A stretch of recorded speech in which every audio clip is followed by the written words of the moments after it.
the team? It's motivating, knowing that our hard work is paying off after it's been 9 months. So just trusting the process and trusting the game plan. Overall, it's great right now. It's a bitter feeling, but we gotta keep going. So I keep hearing you guys are a bunch of dogs. And the defense, in particular, is like bend but don't break. What are you seeing from the defense this week? That's exactly what you said. Bend but don't break. We preach that in practice. Just learning to communicate and talk to each other, just gelling together, just having the time. Overall, it's been great, man. Everywhere is right. Did they throw any things at you guys that you had seen against Stanford that kind of made you feel maybe they looked at the tape of you guys and tried to get you on some stuff? Right, yes, sir. Every team watches film and, they try to correct our mistakes. But that's our job to, work on that in practice. And overall, they tried to throw a lot of stuff at us, but we bounced back from it. In what ways do you guys think you improved this week from last week? We just preached and trusting the process. I feel like last game we had a little too much mistakes, just missing mistakes overall. I feel like within us, so we just cleaned that up just at practice, and it paid off. Talk about the mentality when they lose their starting quarterback and you still have a lot of game left. Go at the quarterback, keep attacking, and don't take your foot off the gas overall. And that was the motto. D-line got out of the room. Coach Nula, Coach Nula, Coach Manning, and it was overall great to see it. How does it feel seeing guys who've been here and injured and just waiting their time on the depth chart, finally make a play and then you see that happening as a team? How does that get you guys hyped up going into the fourth quarter? Because we know the story. Being around them, seeing how they want to work to get back and be with us, and seeing how they help us in practice whenever they could. Anything, just the teammates, man. The bond that we have is more of a brotherhood. So it's like our brothers. And what do you feel like you bring to the defense that is needed?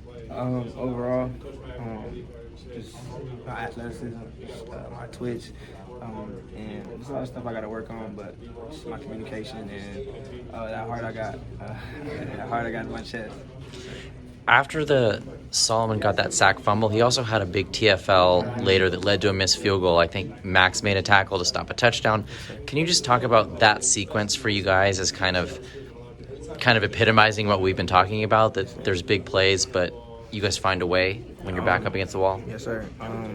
Just those guys do it at practice. You see it every day. Max Williams made a great play. Solomon, he stopped us at the O-line and got back there, got to the quarterback a couple times and helped us in the back end. So overall, man, our brothers doing our job, and I love to see it.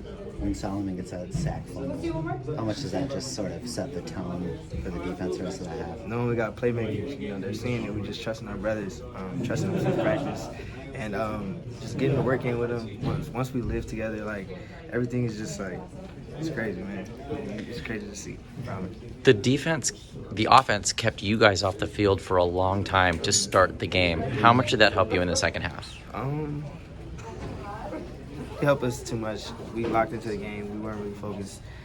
We watched a couple plays, but coach kept us in the playbook. Just watching and seeing how they're gonna come out, and knowing that we had to go out there and get a stop whenever we got out there. Can you just talk about how fired up Lincoln was about the 4th and 1 stop? Most people who've moved on, the game's over, but he seemed as fired up about that as anything that happened during the game. Right, because we see our guys not focused on the scoreboard. That was what he was preaching.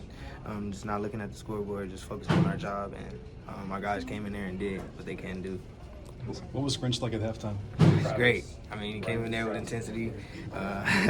He came in there with the juice. He came in there, wrote some stuff on the whiteboard, and got us right. Just said we have to execute and play our playbook. What's the biggest key to fixing some of those big chunk plays you guys are giving up? Just fitting our gaps and just doing what we got to do, doing our job. Some plays we mess up, but we got to respond. That's our thing. Our motto is 3 and out, takeaway. One play is not going to get us. We got 3 plays, so we got to just keep performing. Solomon Bird's really come on. What kind of stands out to you about him? His athleticism, his twitch to get off the ball. He's very quick to get off the ball, and his hand movements. I've seen it a lot. I was like, dang, it was quick to see. I was looking at the backfield one time, and it was crazy. I'm like, whoa, he's back there in 2 seconds. Yeah, it's crazy. Is it going to be tough to deal with Epps now that he's got an interception and there are DBs who do not have an interception at this Right, point? you know what he's gonna say. He said, "I already did. In practice, is gonna be funny. Tuesday practice for sure. But he's gonna come out there and talking, but it's gonna be funny for sure. But he should probably stay on offense, you're thinking? Hey, for sure. Hey, we love him though. We love him though. It's all good. We can do one more here. What did you see from Solomon when he was third string on the depth chart at the start of the season? I just kind of see his mentality. He put his head down and worked. Stayed up the plate. Worked from his injury, whatever his body was going through. And he got right. It was good to see. Thank you, Jaylin.